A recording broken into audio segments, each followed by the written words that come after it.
আর কোনো অপেক্ষা নেই।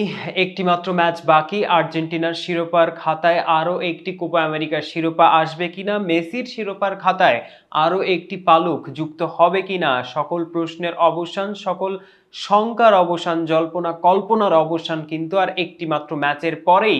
আর্জেন্টিনা বনাম কলম্বিয়ার মধ্যকার ফাইনাল ম্যাচের পরেই আমরা সকল প্রশ্নের উত্তর কিন্তু পেয়ে যাব। এই যে ম্যাচটি ঘিরে কিন্তু অনেক ধরনের কথার উৎপত্তি হয়েছে। যেমন এই যে ম্যাচটি ঘিরে কিন্তু ম্যাচের যে সকল টিকিট রয়েছে সেই প্রত্যেকটা টিকিট সোল্ড আউট, এবং আর্জেন্টিনা কিন্তু এই ম্যাচে একটি হোম অ্যাডভান্টেজ পেতে যাচ্ছে। কেন হোম অ্যাডভান্টেজ পেতে যাচ্ছে? আমেরিকা তো মেসিদের দেশ না, আমেরিকা তো মেসিদের কিছুই না, কিন্তু মেসির যে জনপ্রিয়তা সেটাকে আপনি যদি শুধু আর্জেন্টিনা দিয়ে মোকাবেলা করেন, আর্জেন্টিনা দিয়ে বিচার বিবেচনা করেন, তাহলে বিষয়টি কিন্তু ভুল করা হবে, মেসির প্রতি অবিচার করা হবে। মেসির ফ্যান বেস তো ওয়ার্ল্ড ওয়াইড, এবং আমেরিকাতে মেসি যেখানে এখন খেলছে সেই জায়গাটায় মেসিকে সমর্থন যোগানোর জন্য সমগ্র আমেরিকান বাসী যারা রয়েছেন আমেরিকার প্রত্যেকেই হয়তোবা চাইবেন মেসির হাতেই শিরোপাটা উঠুক। তাদের দেশে যে ছেলেটা এখন খেলছে, তাদের দেশে যে কিংবদন্তি এখন খেলছে, তার হাতে আরো একটি শিরোপা তারা নিশ্চয়ই দেখতে চাইবে। যার কারণে সোল্ড আউট স্টেডিয়ামে Messi Messi Argentina Argentina chanting কিন্তু আমরা দেখতে পারবো বলে আশা করছি। এবং একই সাথে এই ম্যাচটি মানে একটি মারাত্মকভাবে ইমোশনাল ম্যাচ হতে যাচ্ছে। কেন ম্যাচ হতে যাচ্ছে ইমোশনাল? কারণ হচ্ছে আপনারা জানেন এটাই ডি মারিয়ার শেষ ম্যাচ আর্জেন্টিনার জার্সিতে। আর্জেন্টিনার জার্সিতে আজ এই ম্যাচের পর থেকে ডি মারিয়াকে আর দেখতে পাওয়া যাবে না, যার কারণে কিন্তু এই ম্যাচটি ডি মারিয়াকে আপনারা দেখেছেন, চমৎকার প্যাশনেট একজন ফুটবলার। এমন কোনো ফাইনাল নেই, এমন কোনো নকআউটের ম্যাচ নেই যে ম্যাচটাতে ডি মারিয়া নিজের শতভাগ উজাড় করে দেননি।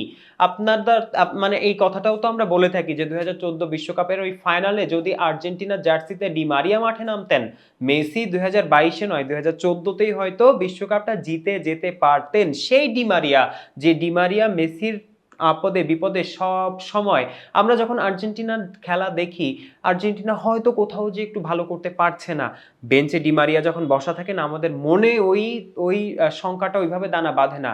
আমরা ভাবি ওই স্কালোনি আছেন মাস্টার মাইন্ড ডাগআউটে দাঁড়ানো, উনি কোনো এক পর্যায়ে ডি মারিয়াকে নামাবেন, মেসির সাথে যুগলবন্দিটা করবেন ডি মারিয়া, এবং ম্যাচের চিত্রপট ঘুরিয়ে দেবেন, ম্যাচের দৃশ্যপট পাল্টে দেবেন, পাশার দান বদলে যাবে। এই সেই ডি মারিয়ার শেষ ম্যাচ কিন্তু আর্জেন্টিনা জার্সিতে এটি হতে যাচ্ছে। এবং আমি এর আগে একটি ভিডিওতে অ্যানালিটিক্যালি দেখিয়েছিলাম যে মেসি এবং ডি মারিয়া, মানে ডি মারিয়া হয়তো উরুগুয়ে বা কলম্বিয়া যেই ফাইনালে উঠুক না কেন হয়তো একাদশে থাকতে পারবেন না। তবে যেহেতু এটা ফাইনাল এবং আর্জেন্টিনা জার্সিতে এটাই ডি মারিয়ার শেষ ম্যাচ, এবং গত ম্যাচে চমৎকার করেছেন ডি মারিয়া, ওই রাইট উইং বরাবর তার যে দৌড়টা ছিল। আর্জেন্টিনা কিন্তু গত ম্যাচে তাদের যে আক্রমণ ভাগের সিংহভাগই করেছে রাইট সাইড ওরিয়েন্টেড, এবং ঠিক সেই কারণে স্কালোনি এই যে প্রেস কনফারেন্সে একটা কথা বলেছেন, কথাটা তিনি বলেছেন, তার কাছে প্রশ্ন করা হয়েছিল এরিয়াল ডুয়েলে তো বা এরিয়ালি তো হচ্ছে কলম্বিয়া খুবই টাফ সাইড, তো লিসান্দ্রো মার্টিনেজের জায়গায় কিংবা ক্রিশ্চিয়ান রোমেরোর জায়গায় নিকোলাস ওটামেন্ডিকে দেখা যাবে কিনা, যিনি এরিয়ালে একটু বেটার। তো স্কালোনের উত্তর ছিল কার জায়গায় ভাই, কার জায়গায় উনি খেলবে?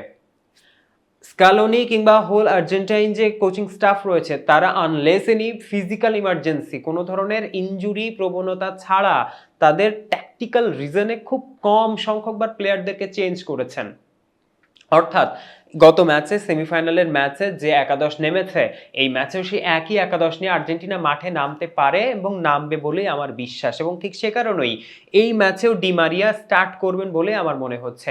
এই যে প্রেস কনফারেন্সের কথা বলছিলাম একটু আগে, প্রেস কনফারেন্স নিয়ে আর্জেন্টিনার একটা সুপারস্টিশন হয়তো ক্রিয়েট হয়েছে কিনা আমি জানি না, একটা কুসংস্কার ক্রিয়েট হয়তো হয়ে গিয়েছে।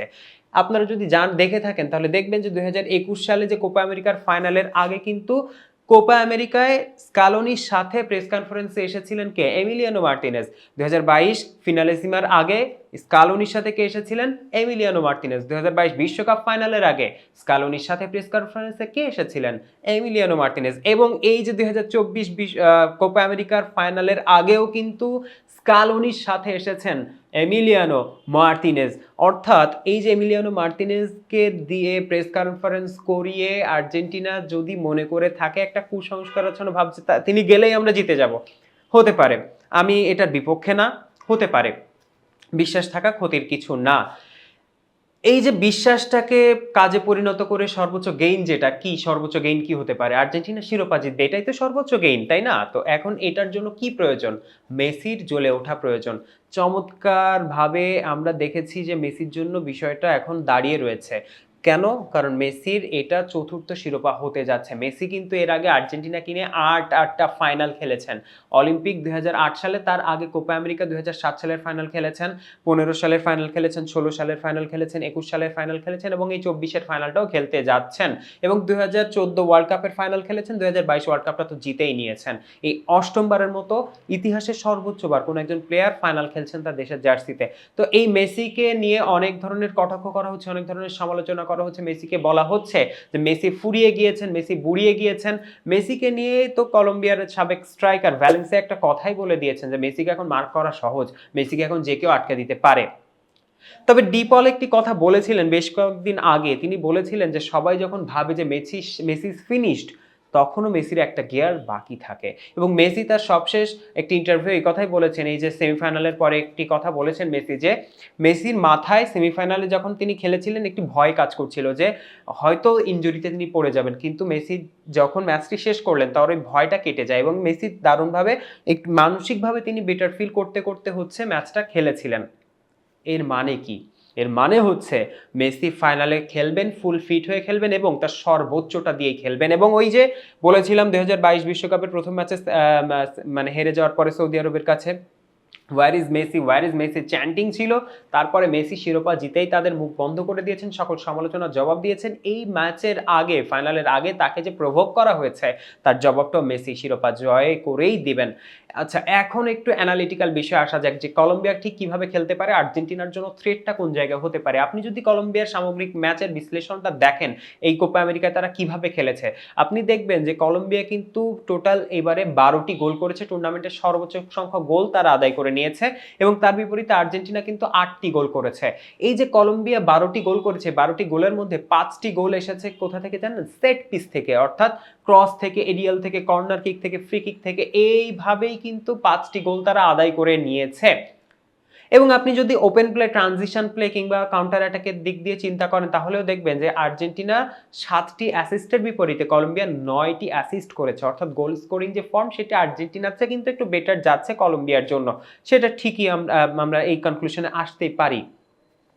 এখন আর্জেন্টিনা তার মানে কি থ্রেটটা পাচ্ছে? আর্জেন্টিনা কিন্তু তাহলে থ্রেট যেটা হচ্ছে যে তারা ক্রস থেকে কিংবা সেট পিস থেকে এরিয়াল যে রুটটা রয়েছে সেটা দিয়ে আর্জেন্টিনার জন্য থ্রেটটা ক্রিয়েট করার চেষ্টা করবে হচ্ছে কলম্বিয়া। আবার আপনারা যদি দেখেন যে আর্জেন্টিনার টোটাল ৭২টা শটের বিপরীতে কলম্বিয়া ৫০টা শট নিয়েছে অন টার্গেটে এবং বিগ চান্স ক্রিয়েশনের দিক থেকে অর্থাৎ ওপেন প্লে থেকে কিন্তু একটু বেশি এফেক্টিভ আর্জেন্টিনার ফুটবলাররা। বিগ চান্স ক্রিয়েশন কলম্বিয়ার ১১টার বিপরীতে আর্জেন্টিনা ১৮টা করেছে।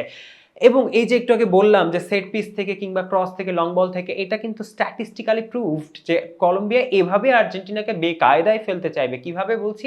দেখুন, লং বল আর্জেন্টিনা এবারে দিয়েছে ২১২টি, তার বিপরীতে ২৬৬টি লং বল দিয়েছে হচ্ছে কলম্বিয়া।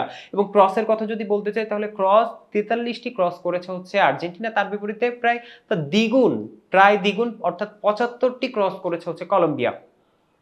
এর মানে কি? এর মানে হচ্ছে এরিয়াল থ্রেটটাই কিন্তু আর্জেন্টিনা একটু বেশি পড়তে যাচ্ছে। আপনারা যদি মানে প্রেডিক্টেড 11 জানতে চান কলম্বিয়া, তাহলে আমি যেটা বলবো গোলকিপিং পজিশনতে অবশ্যই ভার্গাস থাকবেন এবং তাদের ২ হাই টল সেন্টার ব্যাক কুয়েস্তা এবং সানচেজ, ডেভিনসন সানচেজ, তারা ২ জন কিন্তু থাকবেন হচ্ছে সিবি ডুওতে এবং লেফট ব্যাকে মহিকা, লা লিগায় খেলে থাকেন মহিকা, লেফট ব্যাকে মহিকাকেই আমরা দেখতে পারবো এবং রাইট ব্যাকে তাদের মানে স্টার্টিং এ যিনি খেলছিলেন লাস্ট ম্যাচে তিনি রেড কার্ড পেয়ে বের হয়ে গিয়েছেন, যার কারণে আরিয়াসকে আমরা রাইট ব্যাকে দেখতে পারবো এবং আর্জেন্টিনার জন্য সবচেয়ে বেশি থ্রেট যে জায়গাটা ক্রিয়েট হবে সেটা কি? সেটা হচ্ছে কলম্বিয়ার মিডফিল্ড যে ডায়মন্ড শেপটা রয়েছে সেখান থেকে কিন্তু আর্জেন্টিনার জন্য সবচেয়ে বেশি থ্রেটটা ক্রিয়েট হবে। আরিয়াস, লার্মা, রিওস এই ৩ জন কিন্তু মানে একেবারে মনস্টার, মানে তারা বলটাকে গেইন এনি হাউ করে নিবে। ফিজিক্যালি দে আর মনস্টার, ফিজিক্যালি দে আর বিস্ট এবং তাদের সামনে রয়েছেন হামেস রদ্রিগেজ। ফুরিয়ে যাওয়া, বুড়িয়ে যাওয়া হামেস রদ্রিগেজকে নেস্তার লরেঞ্জো কিন্তু প্রাণ দিয়েছেন এই কলম্বিয়া দলটাকে, তাকে ঘিরেই তিনি বিল্ড করেছেন, তৈরি করেছেন এবং শুধু এই হামেস রদ্রিগেজকে নাম্বার 10 পজিশনটাতে ইনকর্পোরেট করার মাধ্যমে দলটাকে বিল্ড করবার জন্য কিন্তু তার নেস্তার লরেঞ্জো তার পুরো টেকনিক্যাল সিস্টেমটাকে কিন্তু চেঞ্জ করে দিয়েছেন। এর আগে তিনি যে ফরমেশনে খেলাতেন সেটি চেঞ্জ করে দিয়ে 4-3-1-2 তে তিনি শিফট করে গিয়েছেন এবং হামেস রদ্রিগেজকে নাম্বার 10 এর যে জায়গাটা সেটা দিয়েছেন, যার কারণে হামেস রদ্রিগেজের পাশে কিন্তু অপশন আছে লুইস দিয়াজ এবং হচ্ছে কর্দোবা। কর্দোবা ইজ ফিজিক্যালি বেস্ট মনস্টার প্রকৃতির একজন নাম্বার 9 এবং আমরা দেখেছি তার কাছে বল গেলে কত ক্লিনিক্যালি তিনি ফিনিশটা করে দিতে পারেন। এবং এই যে সামগ্রিকভাবে আর্জেন্টিনা তাহলে থ্রেটটা কোথায় পাচ্ছে? আর্জেন্টিনা সামগ্রিকভাবে থ্রেটটা পাচ্ছে হচ্ছে ক্রস থেকে কিংবা সেট পিস থেকে, ওপেন প্লে থেকেও কিন্তু আর্জেন্টিনাকে আমরা দেখেছি মিডফিল্ডে অনেকবার বল লুজ করতে। আপনি যদি আর্জেন্টিনার মিডফিল্ডে আপনি যদি নেক্সট ম্যাচে অর্থাৎ ফাইনালে বল এভাবে লুজ করেন তাহলে কি হবে জানেন? আর্জেন্টিনা কি করতে পারে? আর্জেন্টিনাকে যে কাজটা করতে হবে সেটা হচ্ছে তাদের গেমটা খেলতে হবে, আর্জেন্টিনার গেম খেলতে হবে। আর্জেন্টিনা যদি কলম্বিয়াকে ম্যাচের সুযোগ দেয় তাহলে এই ম্যাচ কিন্তু খুব টাফ হয়ে যাবে আর্জেন্টিনার জন্য।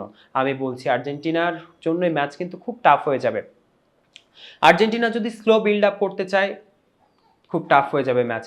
যদি স্লো বিল্ড আপ করে কিংবা স্লো খেলতে থাকে তাহলে কি হবে জানেন? কারণ এই যে চারজনের কথা বললাম, আরিয়াস, লার্মা, রিওস এবং হামেস রদ্রিগেজ, তারা কিন্তু নিচে নেমে এসে ইভেন লুইস দিয়াজ এবং কর্দোবা তারা কিন্তু দারুণভাবে হচ্ছে নিচে নেমে এসে প্রেসিং যে কাজটা, প্রেসিং তারা অনেক বেশি করেন এবং ব্রাজিলের ম্যাচটার আপনারা ইনসিডেন্টটা দেখতে পাচ্ছেন। তারা এমনভাবে প্রেস করছে যে ব্রাজিলের সকলগুলো পাসিং লাইন আপ, পাসিং যে লাইন এটা কাট করে দেওয়ার মাধ্যমে কিন্তু তারা বলটাকে উইন করে নেয় এবং দুইজন প্লেয়ার কিন্তু হচ্ছে ইন বিটুইন রান নেন এবং দেখুন কতগুলো স্পেস তারা কিন্তু জেনারেট করে ফেলেছেন। যদিও এখান থেকে গোল হয়নি কিন্তু এভাবে তারা গোল করতে অভ্যস্ত এবং সেট পিসের কথা তো বললামই। তো সামগ্রিকভাবে মোকাবেলা করবার জন্য 4-4-2 ফরমেশনে হয়তো আর্জেন্টিনা যাবে, অর্থাৎ অপরিবর্তিত একাদশ। গত ম্যাচে ঠিক যেভাবে আর্জেন্টিনা খেলেছে এভাবেই হয়তো খেলতে চাইবে। তো সামগ্রিকভাবে যদি আপনারা আমার কাছে প্রেডিকশন জানতে চান, এতদিন যতগুলো প্রেডিকশন করেছি একটা প্রেডিকশনও এখনো পর্যন্ত এদিক ওদিক হয়নি। এই প্রেডিকশনটাও যদি এদিক ওদিক না হয় সেই কামনায় থাকবে। তো আমার মনে হচ্ছে আর্জেন্টিনা এই ম্যাচটা জিতে যাবে এবং 90 মিনিটের পরে যদি 30 মিনিট খেলাও হয় তার মধ্যে যদি জিততে নাও পারে টাই ব্রেকারে তো এমিলিয়ানো মার্টিনেজ আছেনই, কোনো ব্যাপার না। আর্জেন্টিনা এই ম্যাচটা জিতে কোপা আমেরিকা ট্রফি নিয়েই কিন্তু ম্যাচটা শেষ করবে বলে আমার মনে হচ্ছে। আপনাদের মতামত প্রেডিকশন জানাতে ভুলবেন না, কমেন্ট বক্সে জানিয়ে দিবেন আপনারা কি ভাবছেন আর্জেন্টিনা কলম্বিয়া ম্যাচ নিয়ে। ধন্যবাদ সকলকে।